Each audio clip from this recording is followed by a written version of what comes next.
Welcome back to the Quarterly Call.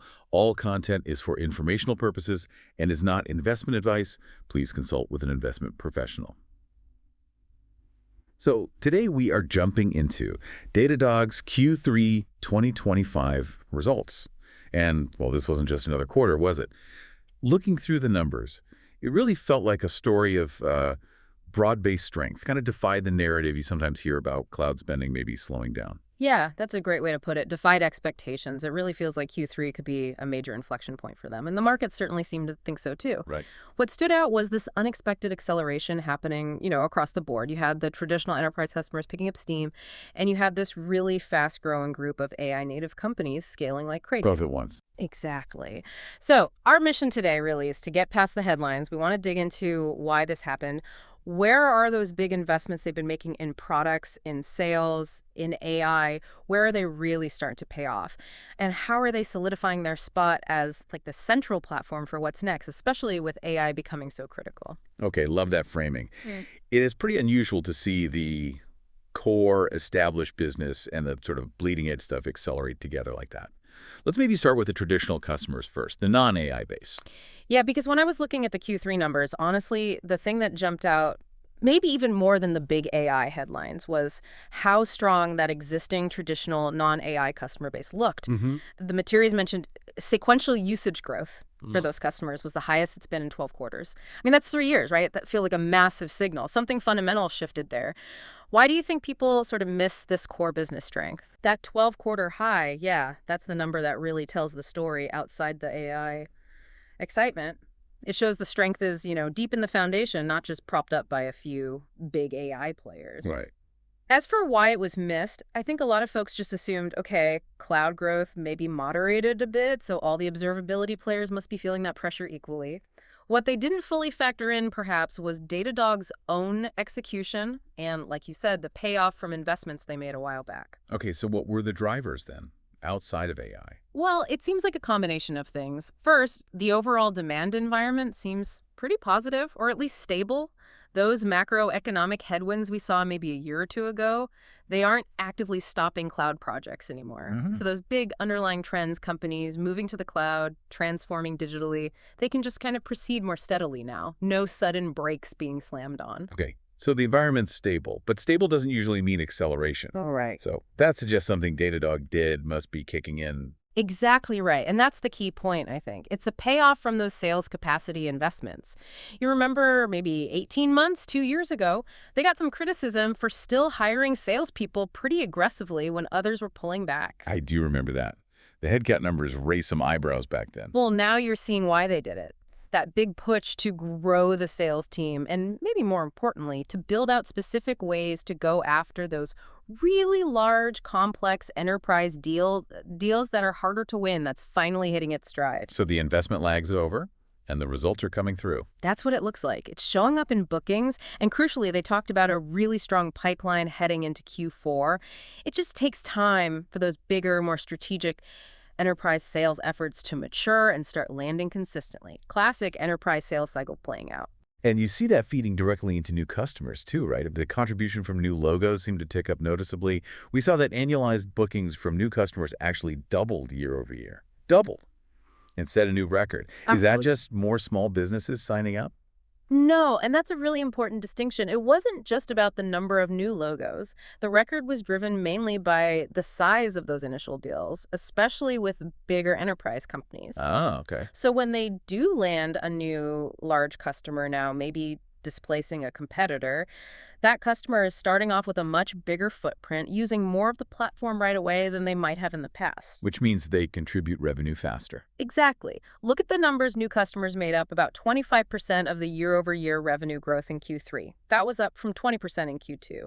That 5 percentage point jump, driven by new logos at their scale, that's significant. It really backs up the idea that those enterprise sales motions are working. They're landing bigger deals from the start. That makes sense. Landing bigger initially is huge for the long term. If you get into a Fortune 500 and they start with, say, 10 or 11 products, which we'll get to later, they immediately become a much more substantial customer. But what are they landing with? What specific products are driving this acceleration in the traditional enterprise space outside of the AI stuff? Yeah, good question. There seem to be a few key product areas that are really hitting the mark with these larger non-AI focused enterprises, and they all seem to tackle those classic enterprise problems: complexity and cost. Okay. First is Flex Logs. We hear a lot about strong adoption there, especially by the really big companies. Flex Logs is basically their smart way of handling log data. Right, the ingestion and indexing tech. Exactly. And the reason it's a catalyst is cost. Old school log systems can get incredibly expensive because you pay to index everything you send them, whether you need it indexed or not. Flex Logs lets these big enterprises who generate just mountains of data ingest it all, but only pay to index the bits they actually need to query often. So it tackles that massive data volume cost problem head on. That's always been a barrier for observability at true enterprise scale. Precisely. It makes the total cost much more reasonable for the biggest data generators. Winning with Flex Logs means they're solving that core pain point. It's about efficiency. Makes sense. What else? Second big one is product analytics. They mentioned it's already being used by over 1,000 customers. What's interesting here is how it connects the technical side, like, API errors or slow infrastructure, directly to business impact. So connecting IT metrics to things like cart abandonment or user friction. Exactly. It moves the conversation from just, is the system up, to, is this technical glitch actually losing us money or customers? That's a much more valuable conversation to have, especially with product managers and business leaders, not just the tech teams. Yeah, that definitely makes the platform stickier if it's driving business insights, not just technical ones. It absolutely elevates it beyond just being an IT cost center. And the third area that seems to be pulling its weight in these bigger deals is Cloud SIEM. Security information and event management. Right. They're seeing large initial deals where Cloud SIEM is included right from the beginning. This really validates their whole idea that security and observability belong together on the same platform using the same data. Instead of separate tools, separate data silos. Yeah. For a big company, using one platform for both finding operational problems and security threats just makes sense. It streamlines things, avoids duplicating data, probably gives better context for security investigations too. Right. And that leads directly to those bigger consolidation deals we're seeing. So yeah, Flex Logs for cost, product analytics for business value, and Cloud SIEM for platform consolidation. Those seem to be key product drivers for the traditional base. Okay, so that covers let's call it the solid traditional engine. Now let's switch gears to the high-octane AI engine. This AI native customer group seems to be not just growing fast, but also getting pretty diverse. What's the sheer scale we're talking about here from Q3? Yeah, the growth on the AI side is, well, it's explosive. No other word for it. The total number of companies they classify as AI native using the platform is now over 500. Wow. That's grown incredibly quickly. But the really telling part is how much these companies are spending. About 100 of them are spending over $100,000 a year now. And get this, 15 of them are spending over $1 million a year. 15 companies spending over $1 million annually just on observing their AI stuff. That really says something about AI moving from, like, research projects into real mission-critical production, doesn't it? It absolutely does. If your whole business relies on, say, an LLM generating responses or model creating images, you simply cannot afford for it to be down or slow or inaccurate. The stakes are incredibly high. And the revenue impact is scaling, too. Definitely. This AI group made up 12% of Q3 revenue, and that's excluding their single biggest customer, who we should talk about. But 12% is up from 11% in Q2, and it's basically double where it was a year ago, around 6%. Doubling its share of revenue in just a year is pretty remarkable growth. Yeah. Let me push back slightly, though. If the platform's supposed to be unified, why are they still sort of breaking out this AI native cohort as a separate thing? Is it just marketing to tap into the AI hype? Or is there a real technical difference in how these customers use the platform? That's a fair question. I think management would say that eventually this distinction will fade away because, AI will just be in everything. But for right now, tracking it makes sense. These AI companies are the pioneers. They push the platform's limits. Okay. They generate way more data. Their patterns are different. They need specialized things like GPU monitoring, even if that's not a big revenue driver yet. And they're the ones driving the need for and adopting the brand new AI-specific products like LLM observability. So they're like the lead users defining the future requirements.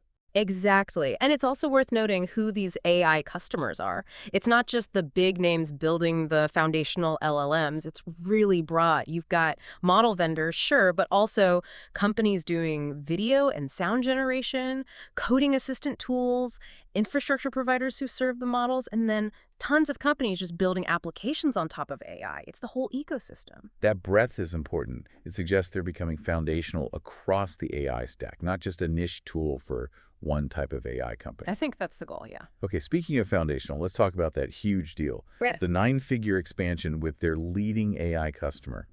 9 figures annually. That's almost hard to wrap your head around in software. What's the dynamic in a day like that, especially with an early renewal?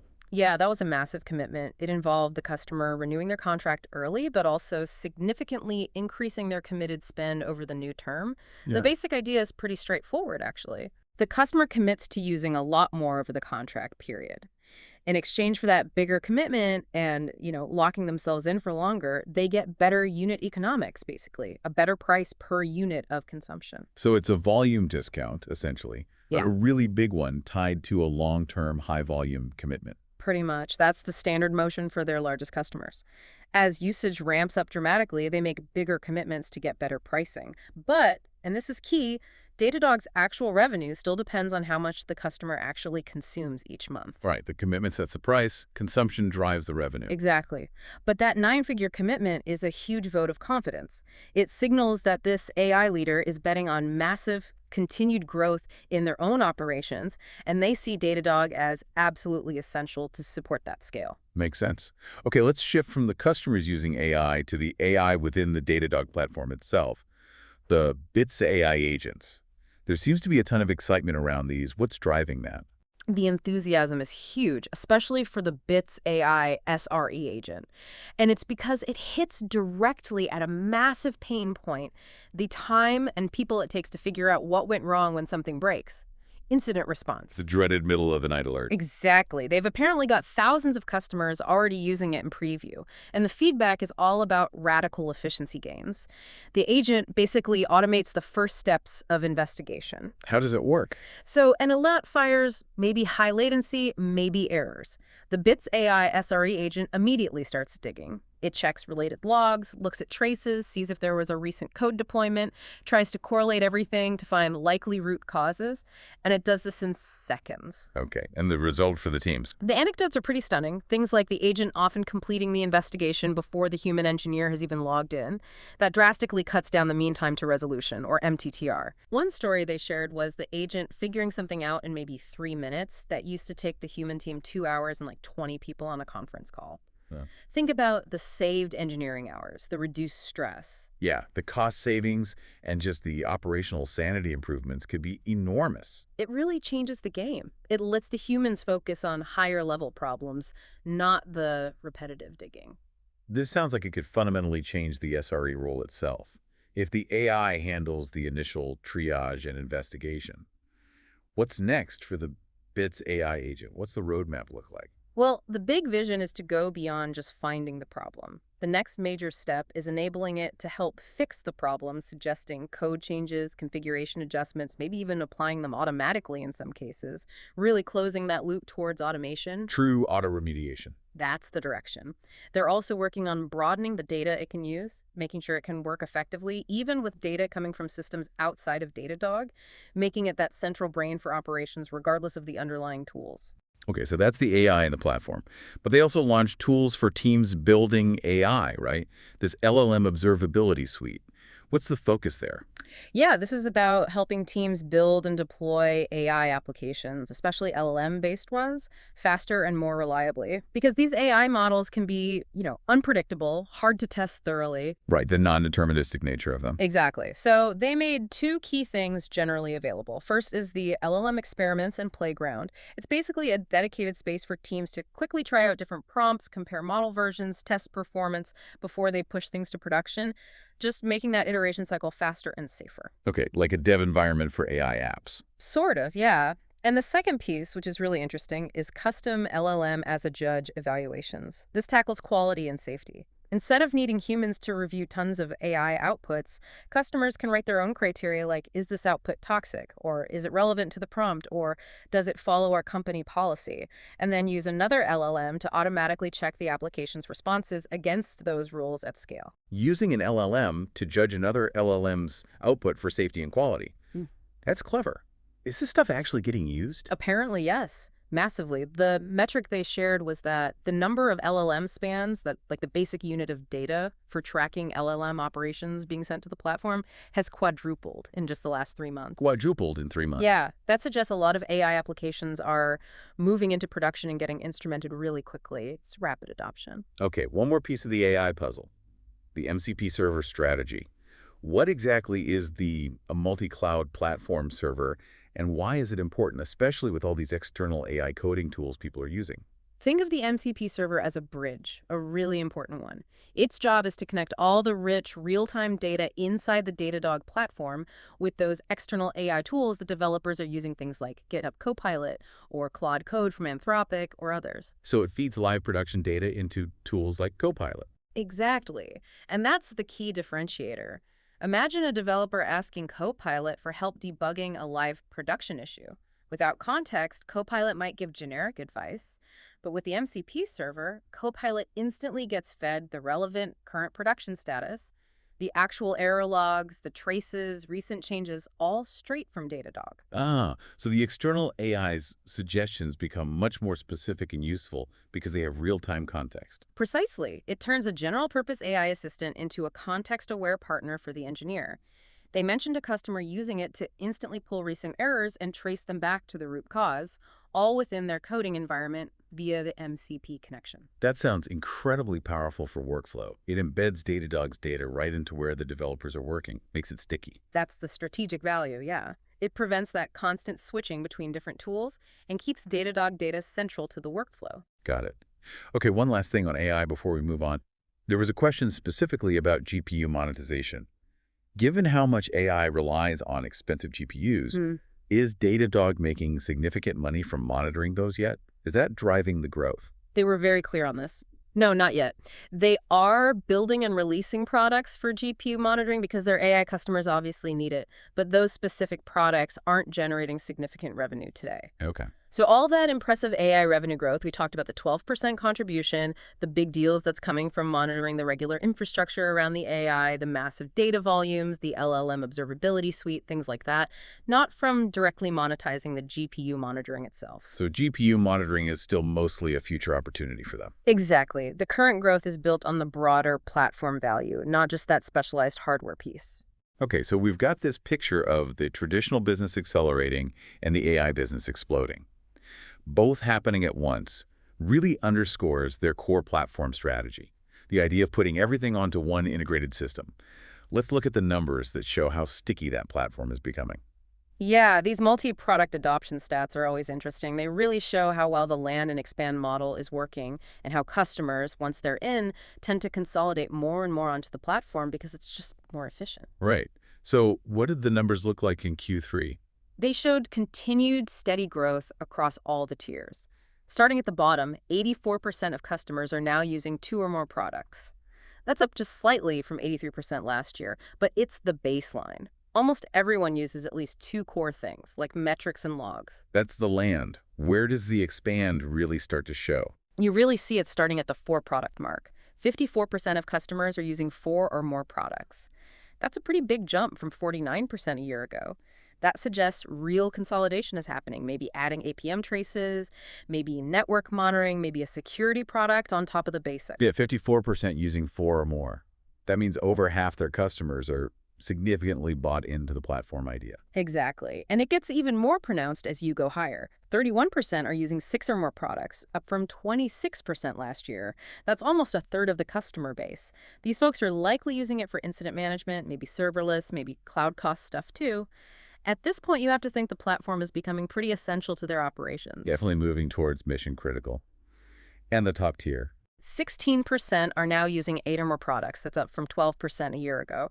That 4 percentage point jump at the very high end is significant. These are the customers who are basically all in, running maybe their entire observability stack and possibly security too on Datadog.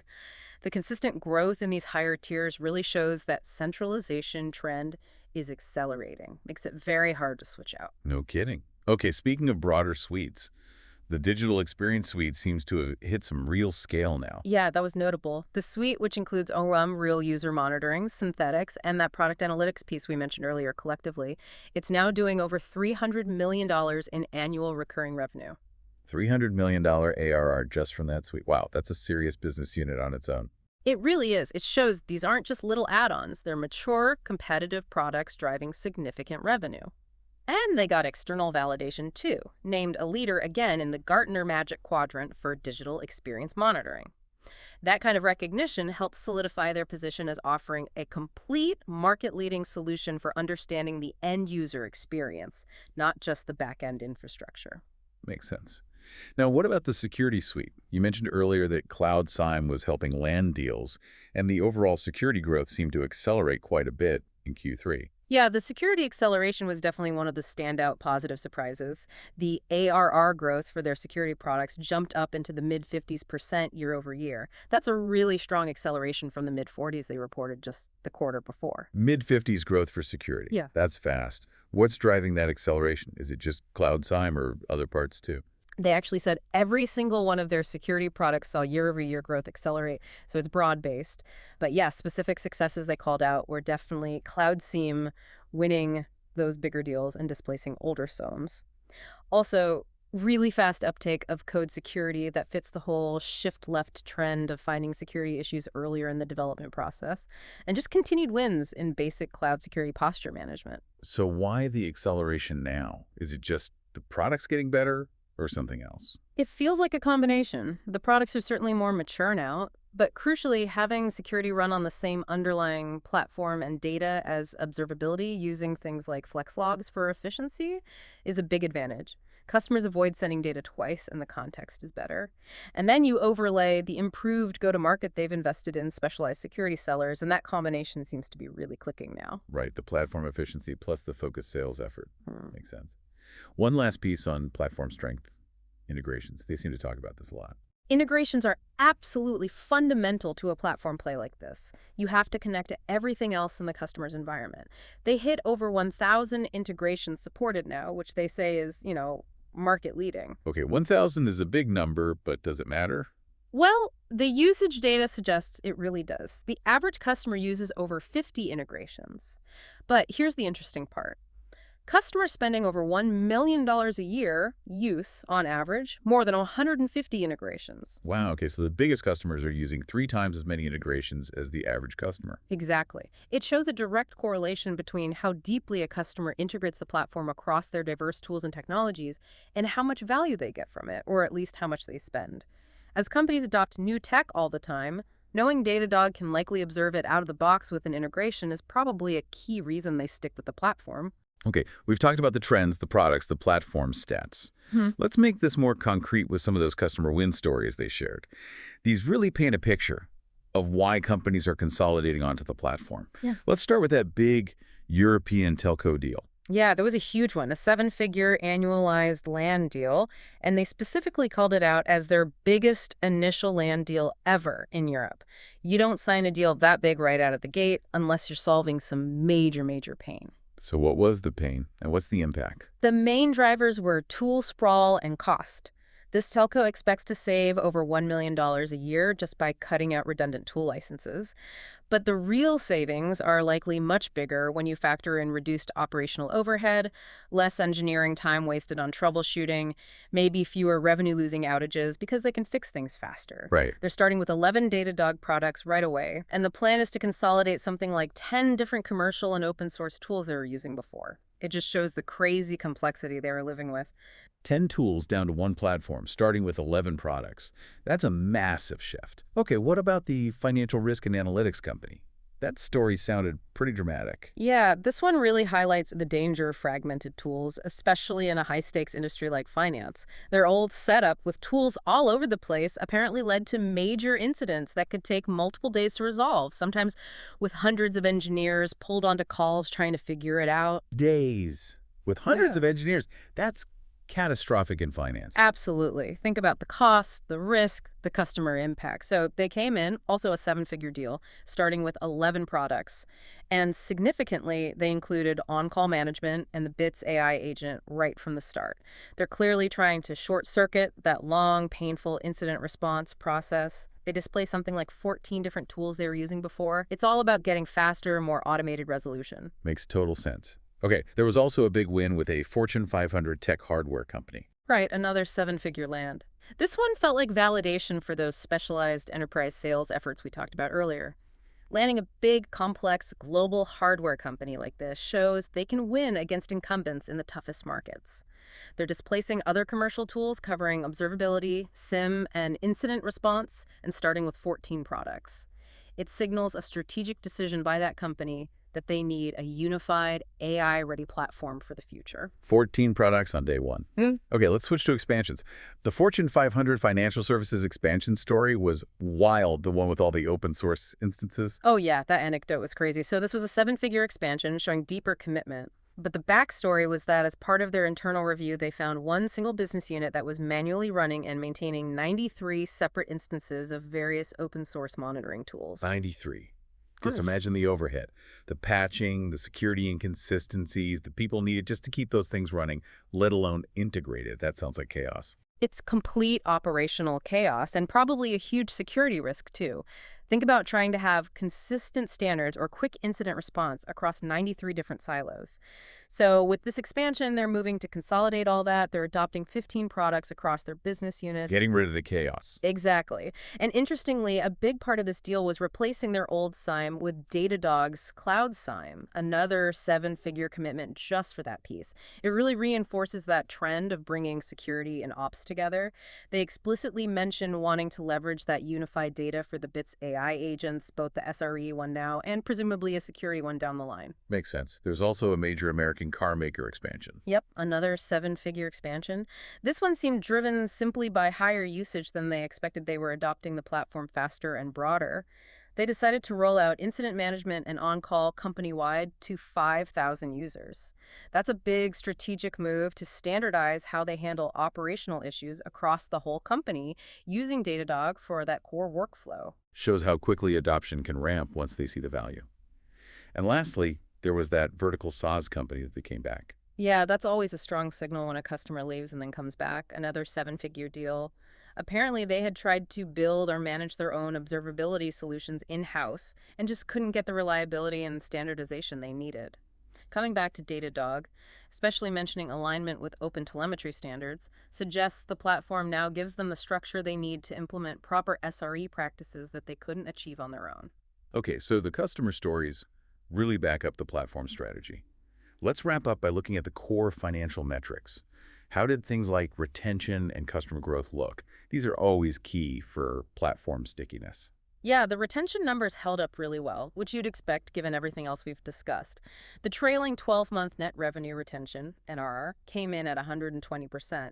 That's similar to last quarter, and keeping it at 120% when you're at Datadog's scale is really impressive. It means they're still getting significant expansion revenue from their existing customers. Right, the expand part of land and expand is clearly still working strong. What about gross retention? Are they losing customers? Nope, gross revenue retention, GRR, remains stable in the mid to high 90s. That basically means hardly anyone turns off the platform once they're on and integrated. It's just too mission critical. Makes sense. And the overall customer count, especially the big spenders. They finished Q3 with around 32,000 customers total, which is up nicely from about 29,200 a year ago. But the real focus is on the larger customers. They now have 4,060 customers spending $100,000 or more annually. That's up from about 3,490 last year. So adding almost 600 customers in that $100 K plus bracket over the year. Exactly. And those larger customers, the 100K plus ones, they generate about 89% of the total ARR. So the strategy continues to be moving up market and growing those key accounts. Okay, what about forward-looking stuff? Billings and RPO. Both looked really strong, suggesting the momentum from Q3 should carry forward. Billings were $893 million, up 30% year over year. And remaining performance obligations, RPO, that's contracted future revenue, hit $2.79 billion. That was up a massive 53% year over year. Wow, RPO up 53%. That's huge. It really is. It's driven by those strong bookings, especially the big new deals and large expansions locking in future commitments. They also noted that current RPO, the piece they expect to recognize in the next 12 months, was also growing in the low 50% range. Yeah. That RPO strength is probably the clearest signal that the Q3 acceleration isn't just a blip. Definitely a strong indicator. Okay, let's talk profitability. They're investing a lot, especially in AI and sales, but how did the margins hold up? Still very healthy. Non-GAAP gross profit was $719 million, which works out to a gross margin of 81.2%. Keeping gross margins above 80% consistently is pretty remarkable for a software company consuming so much cloud infrastructure. Yeah, especially when you think about those big volume discounts they must be giving to the huge AI customers we talked about. How do they manage to maintain 80% plus gross margin while giving better pricing to the biggest users? That's really down to their engineering and operational efficiency. They are constantly working on internal cost-saving projects, optimizing their own cloud usage, making their architecture more efficient. Those internal efforts basically offset the discounts they give out to the high-volume customers. It shows a really well-managed, scalable infrastructure. Impressive balancing act and operating margin, free cash flow. Also strong. Non-GAAP operating income was $207 million for a 23% operating margin, and they generated $214 million in free cash flow, which is a 24% free cash flow margin. So even while increasing spending, OpEx was up 32% year over year to fuel that growth, they're still throwing off significant cash. Investing for growth but staying highly profitable. Okay, lastly, what about the guidance for the rest of the year? They provided updated guidance for the full fiscal year 2025. As usual, it seems based on recent trends plus a layer of conservatism. They're guiding for full-year revenue between $3.386 billion and $3.390 billion, which is about 26% growth year over year, and full-year non-GAAP operating income between $754 million and $758 million, implying roughly a 22% operating margin for the year. So still projecting strong growth and solid profitability for the full year. #outro. All right, so pulling all this together, Q3 really felt like a story of powerful execution on two fronts simultaneously. You have the core traditional business finding a new gear, with usage growth hitting a three-year high, likely driven by those sales investments finally paying off big time in core products like Flex Logs, solving real enterprise pain points. Right. And at the same time, the AI side is just exploding huge customer commitments, rapid diversification, and these new AI-powered products like the Bits AI agent starting to show potentially transformative results for customers. Absolutely. And that confluence, the platform maturing just as this generative AI wave hits, it leads to a really interesting, maybe provocative thought for basically every company listening right now. Okay. Think about those Bits AI SRE agent stories. The agent investigating and triaging problems faster than humans can even log on. It forces you to ask, how quickly will AI agents like this fundamentally change what it means to be on call? If the AI handles the immediate reactive firefighting. Where the humans do. Exactly. Yeah. Does the role shift entirely away from being a reactive troubleshooter and become more about being a strategic system architect? Someone who designs the systems, tunes the monitoring, and essentially enables the AI agents to do their job effectively. It feels like that shift from reactive to strategic might be coming faster than many organizations realize. That's the big question this technology raises. That's a fascinating point to end on the changing role of the human operator in an AI-assisted world. Food for thought indeed. Thank you so much for tuning in to the Quarterly Call. For more episodes, please remember to rate and follow our show. Until next time, stay curious and stay informed.